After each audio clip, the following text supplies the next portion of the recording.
নমস্কার। আজকে আমি যে বিষয় নিয়ে কথা বলবো সেটি হচ্ছে আপনি আপনার শিশুকে সঠিক মূল্যবোধ শেয়ার করুন। তাকে শেখান সঠিক মূল্যবোধ। কিভাবে শেখাবেন সেটা আপনাকে বলছি। এটি একটি অত্যন্ত মূল্যবান এবং অত্যন্ত গুরুত্বপূর্ণ একটি গল্প। গল্প মাধ্যমে আপনাদের সামনে তুলে ধরছি। বিষয়টি হচ্ছে বাচ্চাকে সঠিক মূল্যবোধ শেখানো কিভাবে সম্ভব সেটাই বলছি।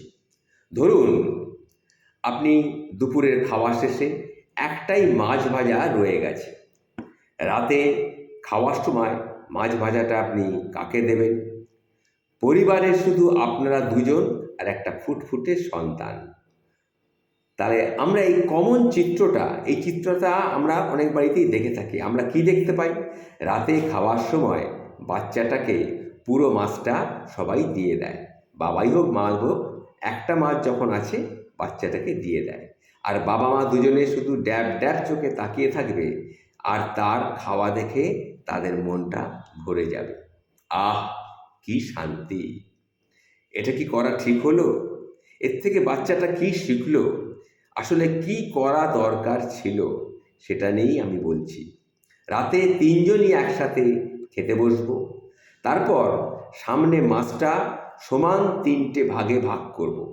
আর তিনজনেই তিনটে টুকরো আলাদা আলাদাভাবে খাবো।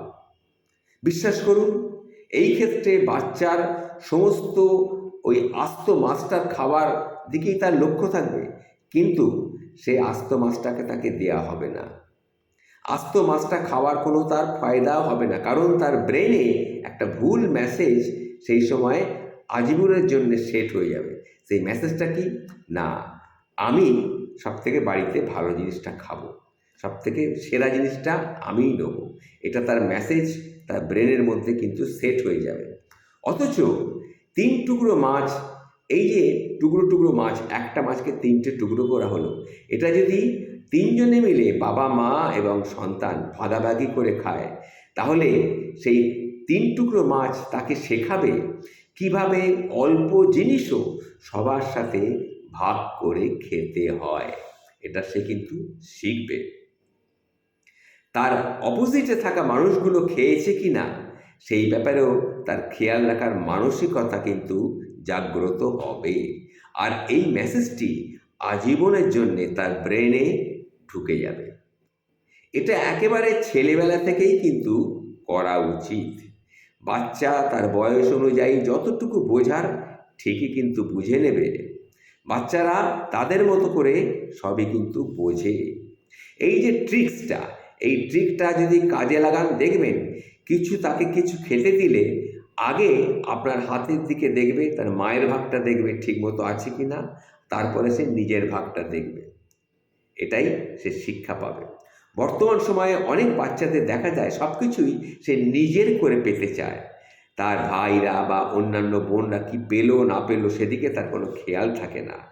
দাদু কাকা বাবা যেই থাকুক না কেন, তাদের দিকে তার খেয়াল থাকে না। শুধু সে নিজেরটুকু পাওয়ার দিকে আগ্রহ থাকে, চেষ্টা করে। এটা যাতে সে ছোটোবেলা থেকেই সে শিখতে পারে, না, যা কিছু পাবো সবাই মিলে ভাগ করে পাবো। এটা যদি তার শিখতে পারে, এটা একটা খুব ভালো মেসেজ এই শিক্ষাটা। এই গল্পটি আমাদের শিখিয়ে দেয় কিভাবে ছোট্ট ছোট্ট কাজের মাধ্যমে শিশুদের মধ্যে মূল্যবোধ এবং ভাগাভাগি করে সব কিছু ভোগ করা যে শিক্ষা, সেটা গড়ে তোলা যায়। এটি তাদের পরবর্তীতে জীবনের সঠিক মানসিকতা এবং অন্যদের সঙ্গে সহানুভূতিশীল হতে খুব সাহায্য করবে। আপনার সন্তানটি সঠিক মানসিকতা নিয়ে বড় হয়ে উঠবে। এটা অত্যন্ত গুরুত্বপূর্ণ একটা বিষয়। নমস্কার। সবার কাছে যদি ভালো লেগে থাকে আমার কথাগুলি শেয়ার করে জানিয়ে দেবেন। নমস্কার, ভালো থাকবেন।